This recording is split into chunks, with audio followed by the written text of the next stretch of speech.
Ya pemirsa, terima kasih Anda masih menyaksikan NTV Prime. Ini adalah segmen terakhir dalam perbincangan kita kali ini. Saya kembali lagi ke Mas Astrio dulu untuk mengetahui kira-kira dari Partai Gerindra sendiri bagaimana mekanisme kontrol Partai Gerindra untuk pelaksanaan visi misi dari kebijakan ekonomi Presiden Prabowo. Mohon maaf, audionya tidak terdengar, Mas. Oh, mohon maaf.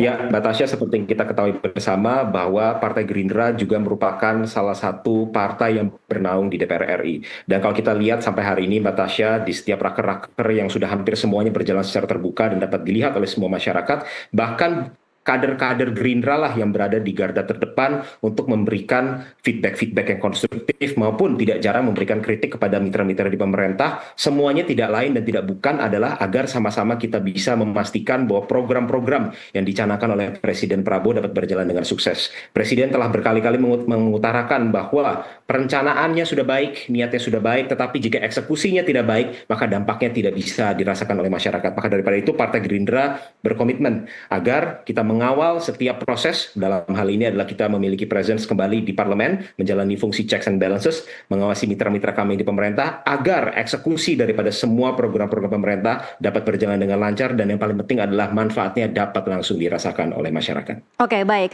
Saya ke Prof. Telisa. Prof. Telisa, mungkin kalau kita melihat pemberitaan akhir-akhir ini sangat-sangat menjanjikan kita masuk BRICS, kemudian tadi ada free trade agreement dengan Uni Eropa, tetapi bagaimana kira-kira mungkin saran Anda untuk langkah strategis pemerintah untuk mengantisipasi dampak perlambatan pertumbuhan ekonomi di Indonesia, termasuk untuk penyerapan tenaga kerja yang melambat dan juga PHK yang masif?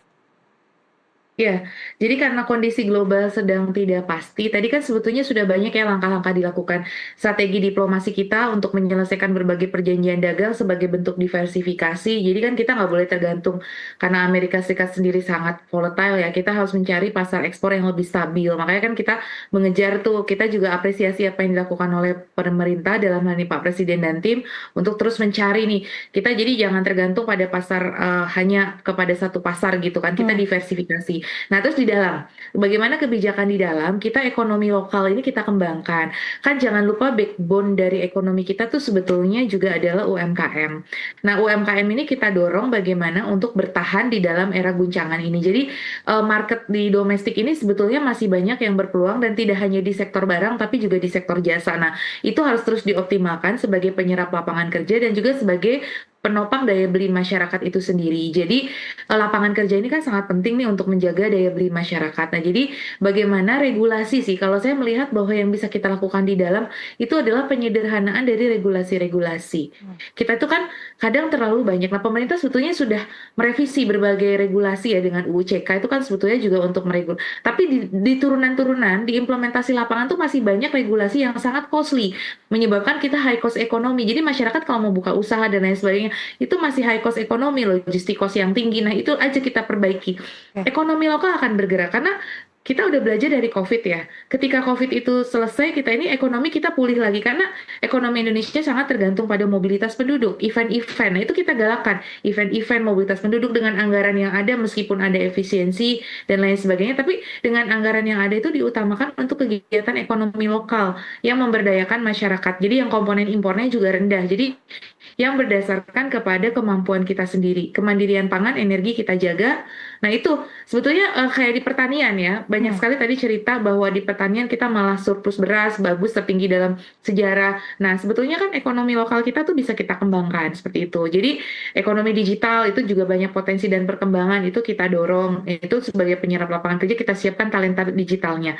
Itu aja. Dengan dana-dana yang ada yang bisa kita lakukan, kita optimumkan karena sebetulnya kita masih punya ruang, terutama di masalah deregulasi dan juga debirokratisasi. Jadi birokrasi-birokrasi yang menghambat itu kita, jadi ini adalah sebuah momentum kita harus bangkit bersama untuk tadi ya melakukan apa ya yang dari hal yang sederhana dan mungkin kita lihat di lapangan seperti apa banyak gitu apa namanya spot check lapangan. Jadi ini mumpung ada dari Partai Gerindra juga, kita titipkan bahwa nanti lebih banyak lagi belusukan ke masyarakat supaya bisa mendorong ekonomi yang di masyarakat ini. Sebetulnya Indonesia tuh resiliensinya cukup kuat. Kita tinggal di pengawasan dan implementasi. Itu yang kita titip pesan gitu. Baik, semoga didengar Mas Astrio dan kemudian mohon disampaikan langsung kepada pihak-pihak yang kemudian bisa memberikan dampak yang lebih signifikan. Terima kasih Prof. Telisa dan juga Mas Astrio untuk waktunya bersama kami di NTV Prime. Terima kasih, selamat malam. Terima kasih.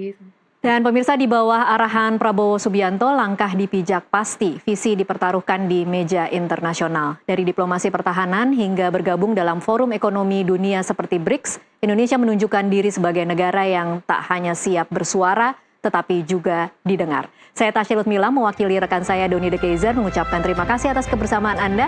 Sampai jumpa di NTV Prime berikut.